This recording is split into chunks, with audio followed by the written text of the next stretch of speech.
जय श्री कृष्ण। दोस्तों, क्या हम विधि का विधान बदल सकते हैं? परमात्मा ने हमारी जन्म कुंडली में जो लिख दिया, क्या उसको मिटाया जा सकता है? क्या भाग्य को बदला जा सकता है? महाभारत काल में जब महाभारत का युद्ध खत्म हो गया तो पांडवों ने हस्तिनापुर पर कई वर्ष तक राज किया। उसके बाद उन्होंने जो परीक्षित था, अर्जुन का पौत्र, अभिमन्यु का लड़का, उसको हस्तिनापुर का राजा बना दिया और खुद स्वर्गलोक की यात्रा पर निकल गए। राजा परीक्षित बड़ा ही समझदार था, युवा था, और उसके नेतृत्व में जब वो राजा बना तो हस्तिनापुर ने काफी तरक्की की। उसी समय कलयुग का आगमन हुआ और उसने जो राजा परीक्षित का मुकुट था उसमें प्रवेश कर लिया। एक दिन राजा परीक्षित शिकार खेलने के लिए जंगल की तरफ गया तो जंगल में वह काफी दूर तक निकल गया और उसको बड़े जोरों की प्यास भी लग चुकी थी। तो उसने जंगल में एक ऋषि की कुटिया देखी। अंदर देखा तो एक ऋषि तपस्या कर रहा था। तो उसने, राजा ने बाहर से आवाज लगाई कि मुझे पानी चाहिए, हे महात्मा मेरे को पानी पिला दो। लेकिन ऋषि तपस्या में लीन था, उसने राजा परीक्षित की बात पे कोई ध्यान नहीं दिया। तो राजा परीक्षित ने एक दो बार पानी मांगा, लेकिन ऋषि की कुटिया में कोई भी हलचल नहीं हुई। यह देखकर राजा परीक्षित को बड़ा ही ज्यादा गुस्सा आया।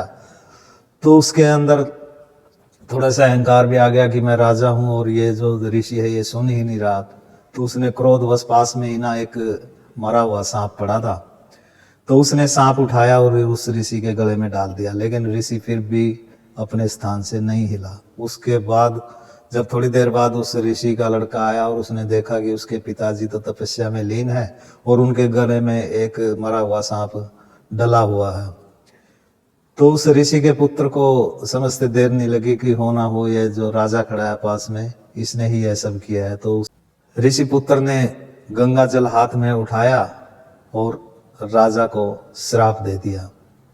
उसने कहा कि तूने मेरे पिताजी के गले में एक मरा हुआ सांप डाला है, तो ठीक आज से 7वें दिन सबसे जहरीले नाग यानी तक्षक के काटने से तुम्हारी मृत्यु हो जाएगी, ठीक 7 दिन बाद। ऐसा उसने राजा को श्राप दे दिया।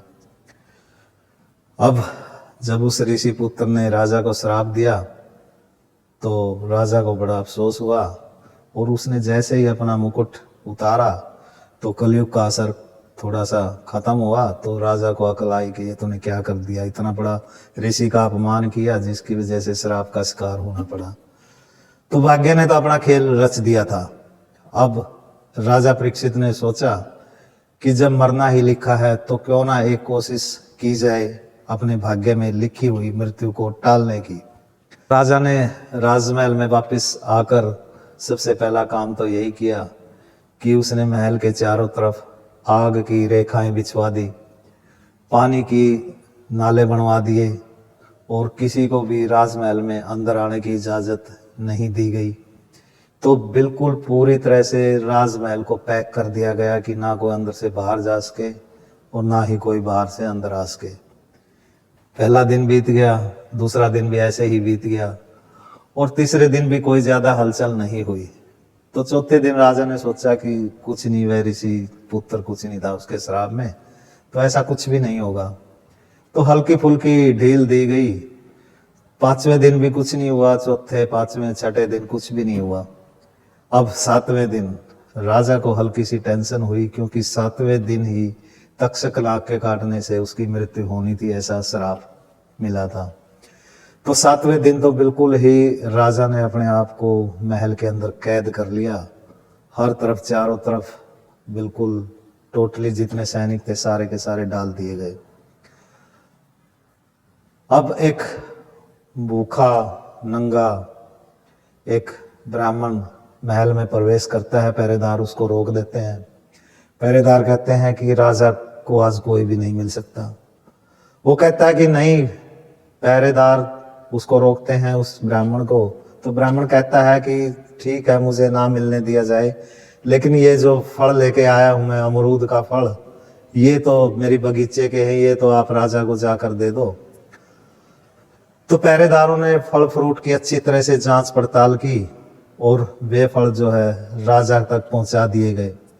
जैसे ही अमरूद के फल को राजा ने हाथ में लिया तो उस अमरूद के फल के ऊपर जो मुंह पे हल्के से वो होते हैं दाग से, वहां पर तक्षक नाग ने बड़ा ही सूक्ष्म रूप बना के अपने आप को बैठाया हुआ था। तो जैसे ही फल राजा के हाथ में आया, तक्षक नाग अपने असली रूप में आ गया और राजा को बोला, आपने बड़ी कोशिश की अपनी मृत्यु को टालने की, अपने भाग्य को बदलने की, लेकिन विधि के विधान को कोई भी टाल नहीं सकता और आज आपकी मृत्यु मेरे हाथ होनी है तो होनी है। तो मरने से पहले जो राजा परीक्षित थे उन्होंने सोचा कि बात सही है, जो परमात्मा ने हमारी कुंडली में लिख दिया है उसको बदला नहीं जा सकता, बस अपने कर्मों के द्वारा उसका जो रास्ता थोड़ा बहुत चेंज किया जा सकता है और उसके मार्ग में पड़ने वाली जो कठिनाइयां हैं उनको दूर किया जा सकता है। तो नाग तक्षक ने राजा परीक्षित को डस लिया और उनकी मृत्यु हो गई। दोस्तों, बात बिल्कुल सच है। परमात्मा ने भाग्य में जो भी लिखा होगा वो होकर रहेगा।